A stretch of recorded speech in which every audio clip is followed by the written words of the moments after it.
کیونکہ یہ اصول ہے کہ جس سے محبت ہوتی ہے اس کی ہر چیز سے محبت ہوتی ہے، جس سے نفرت ہوتی ہے اس کی ہر چیز سے نفرت ہوتی ہے۔ ایک فارسی دان کہتا ہے مدینے کی گلیوں کو، مدینے کی خاک کو مخاطب ہو کر کہتا ہے گلیاں تو اور بھی ہیں مگر وہاں رسول اللہ چلتے رہے، اس خاک پر حضرت کے قدم آئے۔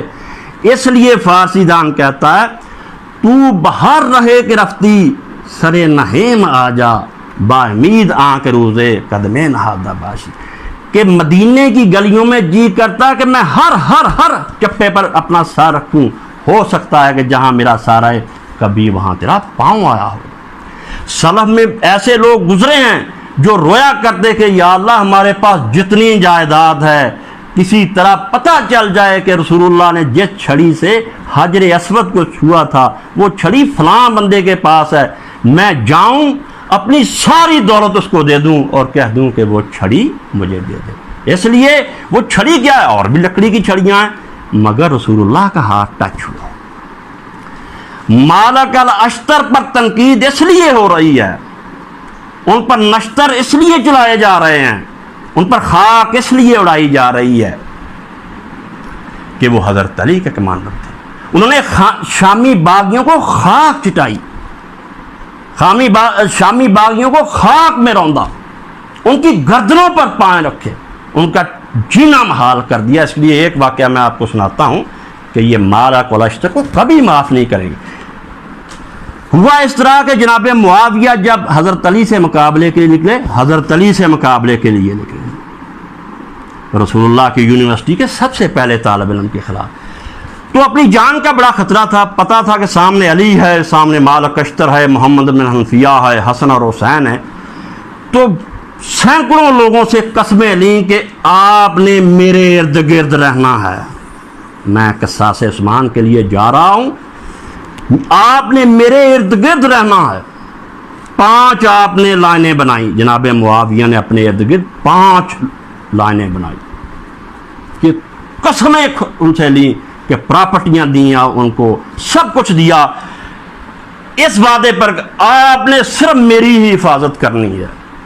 شیر کا کلیجہ رکھنے والے، شیر خدا کے کمانڈر، شیر خدا کے سپاہی صفوں کو چیرتے ہوئے وہاں پہنچ گیا جہاں وہ حضرت معاویہ تھے، صفوں کو رانتے ہوئے، صفوں کو چیرتے ہوئے مالک اشتر پہنچ گئے۔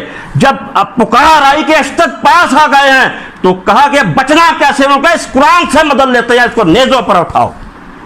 یہ مالک اشتر کی دہشت اور ان کی طاقت کی وجہ سے قرآن جھوٹا قرآن اٹھانے کا اسباب بھی حضرت مالک الاشتر بنے۔ اس وجہ سے یہ لوگ حضرت مالک کو معاف کر رہے ہیں اور نہ ہی انہوں نے کرنا ہے، کیونکہ خاک چٹانے والوں میں پہلا نمبر اس کا، ناک آلودہ کرنے والوں میں پہلا نمبر اس کا ہے، چیر پھاڑ کرنے والوں میں پہلا اس مجاہد کا نمبر ہے۔ اب تھوڑا سا ان کا تعارف ہوگا۔ حافظ صاحب سے میں نے ایک بات اور پوچھنی ہے کہ آپ مروان کے نام سے جذباتی ہو رہے ہیں، آپ یزید کے نام سے جذباتی ہو رہے ہیں، اور جو ان کو برا بلا کہتا ہے آپ چراغ پا ہو جاتے ہیں، آگ بگولا ہو جاتے ہیں، جذبات کی لہروں میں بہنے لگ جاتے ہیں۔ آپ کی ان لوگوں سے رشتہ داری کیا ہے، ان سے ناتا کیا آپ کا؟ بے خودی بے سبب نہیں غالب، کچھ تو ہے جس کی پردہ داری ہے، پردے کو اٹھائیے۔ ثناء اللہ امرتسری ایسے نہیں کرتے تھے، نواب سید صدیق حسن ایسے نہیں کرتے تھے، شاہ اسماعیل ایسے نہیں کرتے تھے۔ یہ کون سا راستہ ہے جس پر آپ نے چلنا شروع کر دیا؟ اس کی منزل کون سی ہے یہ بتلائیے ہمیں۔ حضرت مالک بن حارث الاشتر، اشتر اس لیے کہا جاتا ہے کہ یہ صحابہ کے ساتھ لڑائیوں میں حصہ لیتے رہے، یعنی کافروں کے ساتھ لڑتے رہے۔ تو یرموک کی لڑائی میں ان کی آنکھ پر یہ کٹ آ گیا، شطر، آنکھ کا کٹ جانا، پتلی کا کٹ جانا، اس وجہ سے ان کو الاشتر کہا جاتا ہے۔ یہ مخزرمی ہے، یہ ایک خاص اصطلاح ہے کہ یعنی جو لوگ رسول اللہ صلی اللہ علیہ وسلم کے زمانے میں مسلمان ہو گئے مگر کسی سبب، کسی مجبوری کی وجہ سے آپ سے ملاقات نہیں ہو سکی، یعنی حضرت نبی رحمت کا دیدار نہیں ہو سکا، ان کے لیے خاص اصطلاح ہے مخضرم، یہ مخضرمی ہے۔ اگرچہ حافظ صاحب ابن حجر العسقلانی نے ان کا تذکرہ الاصابہ میں صحابہ میں کیا ہے۔ حافظ صاحب نے ان کا ذکر الاصابہ جلد نمبر 6 صفحہ 212 اور رقم ہے 8360، وہاں آپ کا ذکر صحابہ میں کیا گیا، مگر حقیقت یہ ہے کہ یہ مخازرمی ہیں، مجاہد ہیں، کمانڈر ہیں، پارسا ہیں، علم حدیث میں ثقہ ہے۔ جب حضرت عمر نے شام کا دورہ کیا تو جابیہ کے مقام پر جن لوگوں نے استقبال کیا حضرت عمر کا، ان میں حضرت مالک بن حارث الاشتر بھی تھے، یہ امام بخاری نے لکھا۔ اب 2-3 باتیں کرنی ہیں۔ حافظ صاحب بڑے یعنی فاتحانہ انداز میں کہہ رہے ہیں کہ ان سے حضرت عائشہ ناراض تھی، بچوں کو یعنی بچوں کے سامنے بچوں جیسی باتیں ہو رہی ہیں کہ حضرت مالک الاشتر اس لیے برے ہیں کیونکہ حضرت عائشہ ان سے ناراض تھی۔ حضرت حافظ صاحب یہ کیسا معیار ہے، یہ معیار آپ نے کہاں سے لیا کہ وہ شخص اچھا ہے جس سے حضرت عائشہ ناراض ہیں اور وہ شخص برا ہے جس سے حضرت عائشہ ناراض؟ یہ معیار کیسا ہے؟ یہ قرآن کی کس آیت سے آپ نے لیا؟ یہ معیار آپ نے قرآن کی کس آیت سے اخذ کیا، کس حدیث سے اخذ کیا ہے؟ یہ معیار کیسا ہے؟ یہ پیمانہ کیسا ہے جو آپ نے لیا؟ یہ تولنے والی تکڑی کیسی ہے جو آپ نے لی؟ ہاں، اگر یہی پیمانہ ہے کہ کوئی کسی سے ناراض ہو جائے تو اس کی آخرت تباہ ہو جاتی ہے، اگر آپ کی یہی تکڑی ہے، آپ کے یہی کنڈے ہیں، تو میں اسی تکڑی میں، اسی کنڈے میں یہی وٹے ڈال کر آپ سے پوچھتا ہوں کہ اگر کسی کا ناراض ہو جانا اس کی تباہی کا سبب ہے تو پھر قبلہ حضرت ابو بکر کا کیا بنے گا جن سے خاتون جنت ناراض گئی، جسے بخاری نے نقل کیا؟ قبلہ حضرت عمر کا کیا بنے گا جن سے خاتون جنت ناراض گئیں، جسے بخاری نے نقل کیا؟ حضرت عائشہ کا اگر آپ کہہ رہے ہیں کہ وہ مالک بن حارث الاشتر سے ناراض تھی تو مجھ سے آپ سینکڑوں حوالے لے لو کہ وہ فلاں فلاں بندے سے ناراض تھی، میں آپ سے ثابت کرتا ہوں۔ اب آئیے مسند احمد کی طرف۔ مسند احمد کی حدیث ہے 24,808، جس میں حضرت عمار بن یاسر نے سلام کیا اور سلام کے جواب میں انہوں نے سیدہ نے فرمایا، یعنی جواب اس طرح دیا کہ السلام علی من اتبع الہدی۔ تو حضرت عمار بن یاسر نے کہا کہ اماں میں جانتا ہوں کہ آپ مجھ سے ناراض ہیں۔ عمار بن یاسر کو اللہ کے رسول نے جنتی کہا، مگر وہ کہہ رہے ہیں کہ میں جانتا ہوں کہ آپ مجھ سے ناراض ہیں۔ آگے بخاری کی طرف آئیے۔ حضرت عائشہ صدیقہ ام المومنین ناراضگی کی وجہ سے حضرت علی کا نام نہیں لیا کرتی تھی، حضرت علی تو پھر گئے۔ بخاری شریف کی یہ حدیث آپ نے دیکھنی ہے 198 جس میں ہے کہ وہ ناراضگی کی وجہ سے حضرت علی کا نام نہیں لیا کرتی تھی۔ میرے پاس اتنا وقت نہیں ہے، میں نے اشارہ کر دیا اور میں ان باتوں کو کھولنا بھی نہیں چاہتا۔ مسلط نیست از پردہ بروفتد راز، ورنہ اندر محفل رنداں خبر نیست کی۔ آپ کو اشارہ کر دیا کہ بخاری نے یہ روایت لکھی ہے کہ وہ ناراضگی کی وجہ سے حضرت علی کا نام نہیں لیا کرتی تھی۔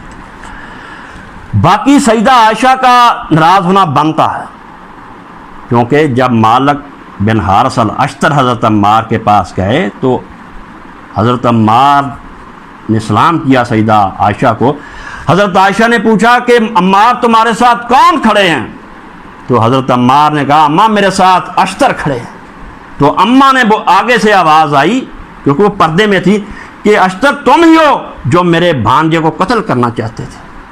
تو حضرت مالک نے بن حارث الاشتر نے فرمایا کہ ہاں وہ میں ہوں جو ابن زبیر کو قتل کرنا چاہتا تھا۔ انہوں نے جمل میں گرا لیا تھا، ان کو اوپر چڑھ گئے تھے، برچھا چلنے لگا تھا کہ انہوں نے چیخ و پکار کی کہ مجھے مالک سے بچاؤ، مجھے اشتر سے بچاؤ۔ لوگ آئے اور انہوں نے ان سے نیچے سے نکالا، ورنہ قصہ تمام ہو جانے لگا تھا۔ اس وجہ سے وہ ناراض، انہوں نے کہا کہ میں تم سے ناراض اس لیے ہوں کہ تم میرے بھانجے کو قتل کرنا چاہتے تھے۔ یہی میں نے شروع میں کہا کہ نزلہ سارا مالک بن حارث الاشتر پر گر رہا ہے اور ان پر ہی گرتے رہنا ہے کیونکہ چیر پھاڑ انہوں نے کی۔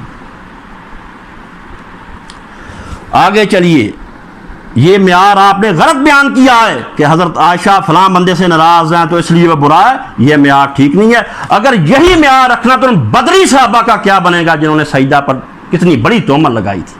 کیا رسول اللہ نے کہہ دیا کہ آج کے بعد تم مسلمان نہیں، آج کے بعد تم منافق ہو، آج کے بعد تم مرتد ہو؟ آپ نے کسی کو کچھ نہیں کہا۔ یہ معیار آپ کا غلط ہے، قرآن و حدیث کے خلاف ہے کہ سیدہ عائشہ فلاں سے ناراض ہے اس لیے اس کی آخرت تباہ، اس کی دنیا تباہ۔ اس معیار کو آپ بدلیے یا کسی عالم دین سے رابطہ کیجیے۔ دوسرا آپ نے کہا کہ حضرت صفیہ سواری پر سوار ہو کر گئیں اور انہوں نے کہا کہ مجھے واپس لے چلو، واپس لے چلو، مجھے یہ کتا کاٹ نہ لے۔ حضرت مالک بن حارث الاشتر کا انہوں نے کہا کہ مجھے واپس لے چلو، مجھے کہیں یہ کتا کاٹ نہ لے۔ تو قبلہ میں پوچھتا ہوں کہ یہ معیار بھی آپ نے کس طرح بنا دیا؟ کیا رسول اللہ نے کہا تھا کہ میری بیوی صفیہ جس کو کتا کہے گی وہ کتا ہوگا، جس کو شیر کہے گی وہ شیر ہوگا، جس کو بلا کہے گی بلا؟ حضرت صفیہ کی یہ ڈیوٹی کس نے لگائی؟ رسول اللہ نے لگائی؟ رسول اللہ نے تو حضرت علی کی ڈیوٹی لگائی ہے۔ رسول اللہ تو حضرت علی کو ذمہ داری دے کے گئے، ذمہ داری حضرت علی کی ہے، ڈیوٹی ان کی لگی ہوئی ہے، حضرت صفیہ کی نہیں۔ میں بتاتا ہوں، حضرت صفیہ کی ڈیوٹی قرآن نے یہ لگائی ہے کہ آپ نے گھروں میں بیٹھے رہنا۔ رسول اللہ نے ڈیوٹی لگائی کہ میں سن لو، جو حج آپ نے کرنا تھا وہ کر لیا، جو عمرے آپ نے کرنے تھے کر لیے، آج کے بعد یہ حجرے ہیں، یہ چٹائیاں، یہاں تم نے رہنا۔ کسی جانور کی پیٹھ اب آپ کو حرکت نہ دے، ان کے لیے تو یہ ڈیوٹی تھی، وہ ادھر کیا لینے گئی؟ رسول اللہ کچھ ان کی ڈیوٹی لگا کر گئے ہیں اور وہ بازار میں گئی ہیں، کس لیے گئی ہیں؟ اور شکر ہے وہ گلی کی نکڑ سے واپس آ گئی، اگر وہ بھی کسی میدان میں پہنچ جاتی تو وہ بھی عمر بھر روتی رہتی، عمر بھر دوپٹہ بھیگتا رہتا، عمر بھر پچھتاتی رہتی، عمر بھر گریہ زاری کرتی۔ شکر ہے کسی نے ان کو سمجھا دیا ہوگا کہ یہ تمہارا کام نہیں ہے، یہ علی کا کام ہے، کیونکہ رسول اللہ علی کی ذمہ داری لگا کر گئے۔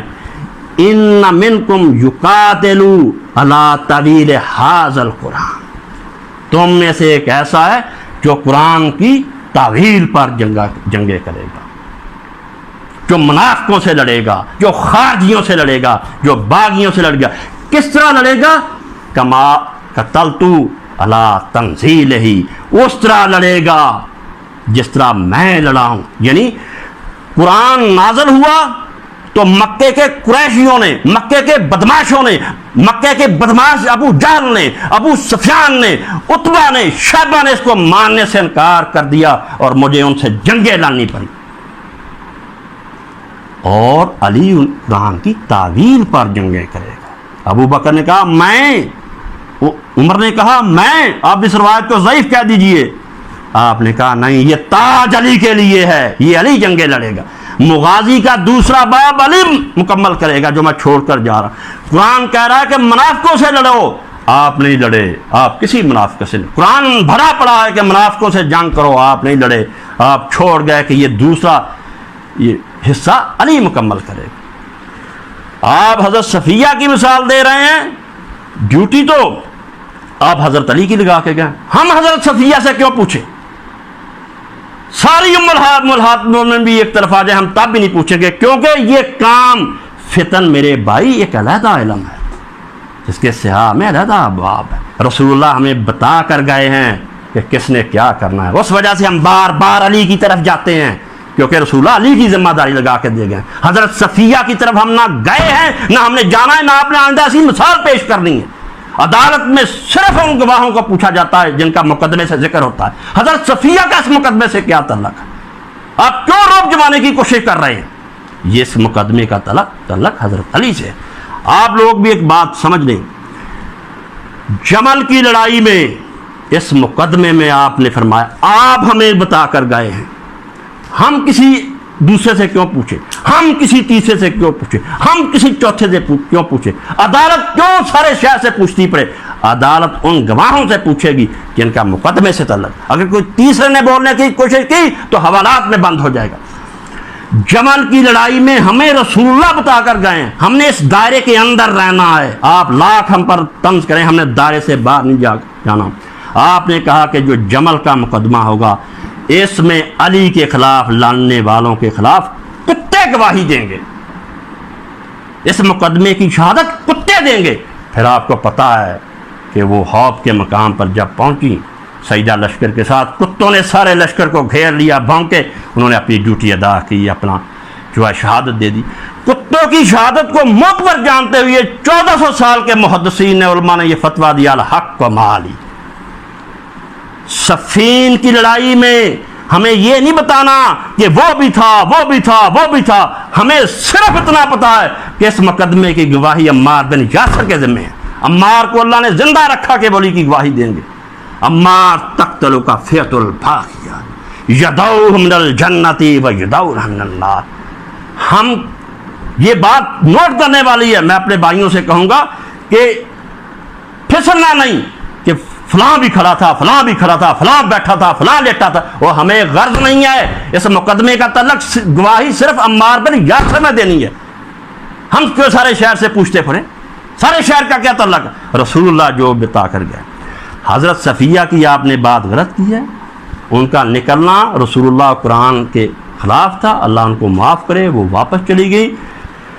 فتن علیحدہ علم ہے، یہ رسول اللہ حضرت علی کی ڈیوٹی لگا کے دے آئے ہیں۔ حضرت علی نے صفین، جمل اور نہروان رسول اللہ کے حکم کے مطابق لڑی ہیں، اور بڑی اہم بات ہے، بات پھیلتی جائے گی کہ ابو بکر نے منکرین زکوٰۃ سے جنگ لڑی تو اجتہاد کی بنیاد پر لڑی۔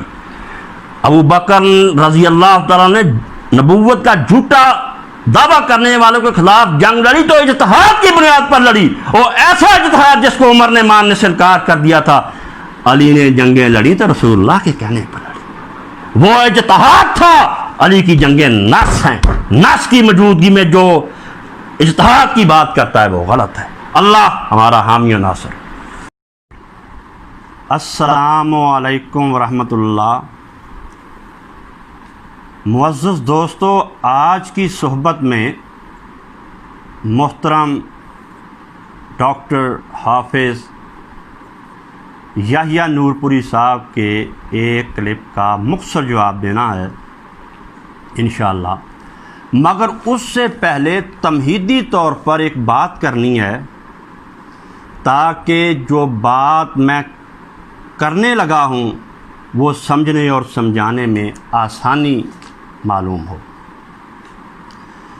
سب لوگ جانتے ہیں کہ حضرت سیدنا و مولانا و امامنا محمد بن اسماعیل البخاری رضی اللہ تعالیٰ عنہ نے بہت سی ایسی روایات اپنی صحیح میں نقل کی ہیں جو بلا سند ہیں، انہیں ہم معلق روایات کہتے ہیں۔ اور ہم یہ بھی دیکھتے ہیں کہ علماء حدیث نے ان روایات کو بڑے ادب سے، بڑے احترام سے ایک طرف کر دیا جن کی انہیں سند نہ مل سکی، جن کی انہیں دلیل نہ مل سکی۔ تو اس بات سے ایک بہت بڑا نقطہ سامنے آتا ہے کہ اسلام میں جو اسلام کی خوبی ہے، جو اسلام کی خوبصورتی ہے، کہ یہ نہیں دیکھا جاتا کہ بات کرنے والا کون ہے، صرف یہ دیکھا جاتا ہے کہ جو بات کی جا رہی اس کی دلیل کیا ہے۔ دلیل کے بغیر جو بھی بات کرے اس کی بات کو ایک طرف رکھ دیا جاتا ہے کہ یہ بات بلا دلیل ہے۔ تو ہوا اس طرح کہ ایک بار میں نے کہا کہ حضرت سید ابو العالیٰ مودودی رحمۃ اللہ علیہ نے اپنی شورائے آفاق تصنیف خلافت و ملوکیت میں یہ جو بات لکھی ہے وہ بلا دلیل ہے۔ حضرت سید مودودی رحمۃ اللہ علیہ لکھتے ہیں، حضرت علی کی بات کر رہے ہیں کہ ان کا جو دور حکومت تھا، دور خلافت تھا، اس میں جو جو کام انہوں نے کیے ہیں، کہتے ہیں کہ صرف ایک کام ایسا ہے جس کی مجھے دلیل نہیں مل سکی، میں اس کی تعویل نہیں کر سکا۔ وہ کیا ہے مگر صرف ایک مالک الاشتر اور محمد بن ابی بکر کو گورنری دینے کا عہدہ ایسا فعل تھا جس کو کسی تعویل سے بھی حق بجانب قرار دینے کی گنجائش مجھے نہ مل سکی۔ پیچھے بھی لکھ رہے ہیں کہ یہ بات لوگوں میں مشہور ہے کہ حضرت مالک بن حارث الاشتر اور حضرت محمد بن ابی بکر جو ہیں یہ قتل عثمان میں شامل ہیں۔ اس کی وجہ سے مجھے یہ بات نہیں سمجھ آئی کہ حضرت علی رضی اللہ تعالیٰ عنہ نے ان دونوں لوگوں کو عہدے کیوں دیے۔ تو میں گزارش کروں گا کہ حضرت سید ابو العالیٰ مودودی رحمۃ اللہ علیہ نے یہ بات اس لیے لکھی کہ آپ کے سامنے وہ روایات نہ آ سکیں، آپ کی نظر سے وہ روایات نہ گزر سکیں جن سے یہ ثابت ہوتا ہے کہ یہ دونوں بزرگ حضرت امیر المومنین عثمان رضی اللہ تعالیٰ عنہ کے قتل میں شامل نہیں تھے۔ اور میں نے کہا تھا کہ مجھے یہ مولانا مودودی رحمۃ اللہ کی بات ہضم نہیں ہو رہی، کیونکہ بات بلا دلیل ہے اور میرے پاس ایک بڑی قوی دلیل ہے۔ اس قوی دلیل کی بنیاد پر میں نے حضرت مودودی رحمۃ اللہ علیہ کی بات کو ایک طرف کر دیا تھا۔ اب وہ میں آپ کے سامنے دلیل پڑھوں گا جس کی بنیاد پر، جس کی طاقت سے میں نے سید مودودی رحمۃ اللہ علیہ کے اس دعوے کو مردود قرار دیا تھا۔ اب وہ میں روایت آپ کے سامنے پڑھتا ہوں۔ یہ میرے سامنے ہے فتح الباری، اس کا 13واں حصہ اور صفحہ نمبر 57 اور 58 سے میں انشاءاللہ تعالی یہ عبارت پڑھوں گا۔ حافظ صاحب ابن حجر العسقلانی رحمۃ اللہ علیہ لکھتے ہیں وَأَخْرَجَ الطَّبَرِيُّ بِسَنْدٍ صَحِيحٍ عن علقمة قال قلت لأشتر، کہ امام طبری رحمۃ اللہ علیہ نے یہ بات لکھی ہے اور اس بات کی سند صحیح ہے کہ حضرت علقمہ نے حضرت مالک الاشتر رضی اللہ تعالیٰ عنہ سے پوچھا قد كنت كارها لقتل عثمان فكيف قاتلت يوم الجمل۔ وہ پوچھنے لگے کہ اشتر، آپ تو حضرت عثمان رضی اللہ تعالیٰ عنہ کے قتل کو بہت برا سمجھتے تھے، کراہت کا اظہار کرتے تھے، آپ کا تو حصہ نہیں ان کی شہادت میں کچھ، آپ تو ثالثی کا رول ادا کر رہے تھے۔ جیسا کہ امام طبری نے لکھا ہے اور امام ابن کثیر نے لکھا ہے کہ آپ ثالثی کا رول ادا کر رہے تھے، اور انہوں نے واقعہ لکھا کہ حضرت عثمان رضی اللہ تعالیٰ نے اپنا ایلچی بھیجا کہ اشتر کو بلا کر لاؤ۔ جب حضرت اشتر آ گئے تو حضرت عثمان امیر المومنین نے پوچھا کہ اشتر، یہ لوگ کیا چاہتے ہیں جنہوں نے میرے گھر کا گھیراؤ کیا ہوا؟ تو انہوں نے کہا امیر المومنین یہ چاہتے ہیں کہ وہ لوگ جن کو آپ نے سزائیں دی ہیں، یعنی آپ نے ان کے جرم ثابت ہونے پر خود ان کو اپنے ہاتھ پہ مارا۔ حضرت اشتر کا اشارہ ولید بن عقبہ کی طرف تھا، جس کا بخاری اور مسلم میں ذکر ہے کہ شراب پینے کی وجہ سے اس کا جرم ثابت ہوا اور حضرت عثمان نے اس پر حد لگائی۔ انہوں نے کہا کہ وہ لوگ جن پر آپ نے خود حدیں لگائی ہیں ان لوگوں کو آپ معزول کر دیں اور لوگوں کے پسندیدہ سالے لوگوں کو اپنے گورنر بنائیں۔ یہ لوگ وہ مطالبہ کر رہے ہیں، اور دوسرا مطالبہ وہ کر رہے ہیں کہ مروان کو ہمارے حوالے کریں، کیونکہ آپ اس سے پوچھ گچھ نہیں کر رہے، پڑتال نہیں کر رہے، ہم اس سے پوچھ گچھ کریں کہ تمہیں کیا تکلیف ہے کہ تم حضرت عثمان کے نام سے خط لکھتے ہو، ان کی مہر لگا دیتے ہو، جیسے وہ پریشانی کا شکار ہو جاتے ہیں۔ تو یہاں کہہ رہے ہیں کہ حضرت علقمہ مالک اشتر سے قد كنت كارها لقتل عثمان فكيف قاتلت يوم الجمل، آپ تو حضرت عثمان کی شہادت کو برا جانتے تھے، پھر آپ یوم الجمل کو جنگ جمل میں کیسے شامل ہو گئے؟ آپ نے جمل کی لڑائی میں پھر کیوں حصہ لیا؟ آپ تو لڑائیوں سے دور رہنا پسند کرتے تھے، فساد سے، فتنے سے۔ قالا، حضرت اشتر بولے ان هؤلاء بايعوا عليا ثم ناقصوا عهدا، انہوں نے کہا کہ ان لوگوں نے، یعنی جو جمل کے دن حضرت علی سے لڑے، ان لوگوں نے حضرت علی کی بیعت کی، خود بیعت کی، مجبور کیا حضرت علی کو کہ تم خلیفہ بنو، ہم تمہاری بیعت کرتے ہیں، پھر خود بلا وجہ کے بیعت توڑ دی۔ یہاں مجھے حضرت ابن عمر کا کردار بڑا عجیب لگ رہا ہے کہ جب یزید کے دور میں اہل مدینہ نے صحابی رسول حضرت عبداللہ بن متی کی قیادت میں اس کی بیعت توڑ دی اور علم جہاد بلند کر دیا، تو بخاری نے نقل کیا ہے کہ یہ ابن عمر اجتماع کرتے تھے، لوگوں کو روکتے تھے کہ بیعت نہ توڑو، ڈراتے تھے لوگوں کو کہ بیعت نہ توڑو۔ حیرانی یہاں ہے کہ جب حضرت علی کی لوگوں نے بیعت توڑی اس وقت یہ حدیثیں انہوں نے بیان نہیں کی، یعنی جب لوگوں نے حضرت علی کی بیعت توڑ دی اور جنگ کے لیے آمادہ ہو گئے اس وقت ابن عمر نے لوگوں کو بخاری کی یہ حدیثیں نہیں سنائیں۔ تو وہ کہتے کہ ان لوگوں نے علی کی بیعت کی رضی اللہ تعالیٰ عنہ، اور پھر بغیر کسی وجہ سے بیعت توڑ دی اور بصرے چلے گئے۔ علی مدینے بیٹھا ہوا ہے اور یہ قصاص لینے کے لیے بصرہ چلے گئے، بیت المال سے قصاص لیا پہلے۔ وَكَانَ الزُّبَيْرُ هُوَ الَّذِي حَرَّكَ عَائِشَةَ عَلَى الْخُرُوجِ، اور اشتر فرماتے ہیں کہ یہ حضرت زبیر ہی ہیں کہ انہوں نے حضرت سیدہ عائشہ رضی اللہ تعالی عنہا کو خروج پر اکسایا کہ علی کے خلاف جنگ کرو۔ علی کے سامنے لانے میں حضرت زبیر کا حصہ، جیسا کہ شیخ ناصر الدین البانی نے السیہ کے چوتھے حصے میں بڑے زوردار لفظوں میں بحث کی ہے، اور حضرت زبیر رضی اللہ تعالیٰ عنہ کے اس عمل کو، ان کی اس حرکت کو جو اس کو برا بلا کہا ہے کہ کاش حضرت ابن زبیر اور حضرت زبیر حضرت عائشہ کو نہ اکساتے اور وہ بصرے نہ جاتی، خصوصاً جب حوض پر پہنچی تھی اور حوض کے مقام کے کتوں نے بھونک کر حضرت علی کے حق میں گواہی دے دی تھی، کیونکہ ان کی ڈیوٹی لگی ہوئی تھی۔ تو اس دلیل کی بنیاد پر جسے حافظ صاحب ابن حجر العسقلانی نے لکھا کہ حضرت مالک بن حارث الاشتر رضی اللہ تعالیٰ قتل عثمان میں شامل نہیں تھے، یہ ان پر الزام ہے، اور محدثین نے اس الزام کو ٹھوکر سے اڑاتے ہوئے حضرت مالک بن حارث الاشتر کو علم حدیث میں ثقہ راوی قرار دیا۔ وہ ثقہ راوی، ان کی بات صحیح ہے، ان کے بیٹے ثقہ ہیں، ان کے پوتے ثقہ ہیں۔ تو ڈاکٹر حافظ صاحب کی بات کا میں نے جواب دے دیا۔ اب 3 چھوٹے چھوٹے اعلان ہیں۔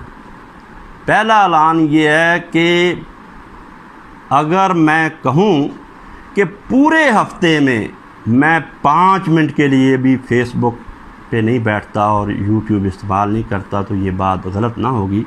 مجھے یہ بات ساتھی بتاتے ہیں، کوئی ساتھی کہہ دیتا ہے کہ ایسے کلپ بنا ہے، آپ اس کا جواب دیں۔ تو جو آدمی ایسا کلپ دیکھے وہ مجھے واٹس ایپ پہ اطلاع دے دے، کیونکہ میں اس کو باقاعدہ استعمال کرتا ہوں۔ دوسرا یہ کہ بہت سے لوگ جو ہے مجھے میسج کر رہے تھے کہ آپ کا یوٹیوب چینل ہے، تو میرا تو خیر یوٹیوب چینل نہیں ہے، تو انڈیا سے ہمارے بھائی ہیں زید مشتاق صاحب، تو ان کا یوٹیوب چینل ہے جامعہ الدین الخالص۔ تو آج میں نے ان سے گزارش کی تھی کہ میرے جو یہ چھوٹے چھوٹے کلپ میں جو حافظ صاحب کے ساتھ سلسلہ شروع ہوا ہے محبت سے، پیار سے، احترام سے، آپ اس کے کلپ جو ہے نا یوٹیوب چینل پہ شیئر کر دیا کریں، یعنی آج کے بعد انشاءاللہ تعالی یہ چھوٹے چھوٹے کلپ آپ کو جامعہ الدین الخالص سے مل جائیں۔ تیسری بات یہ ہے کہ میں حافظ صاحب اور ان کے جو فالوورز ہیں ان کا شکریہ ادا کرتا ہوں کہ انہوں نے اس گفتگو کو، میرے اور حافظ صاحب کے ہونے والی گفتگو کو بڑے ادب سے، احترام سے سنا ہے، اور ایسا ہی ہونا چاہیے۔ اعتراض کرنے کا حق ہے، کسی کی بات کو رد کرنے کا حق ہے، مگر یہ جو تو ہے یہ اچھی بات نہیں ہے۔ ابھی تک تو حافظ صاحب اور ان کے فالوور محفوظ ہیں، اور ہونا بھی ایسے چاہیے، بات کرو لیکن ادب سے، احترام سے۔ ہر ایک بات پہ تم کہتے ہو کہ تو کیا ہے، تم ہی کہو یہ انداز گفتگو کیا ہے۔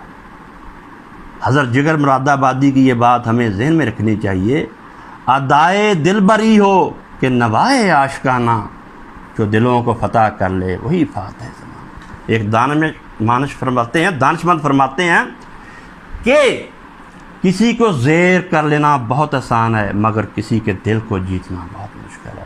ادب و احترام سے یہ سلسلہ انشاءاللہ جاری رہے گا۔ اللہ ہمارا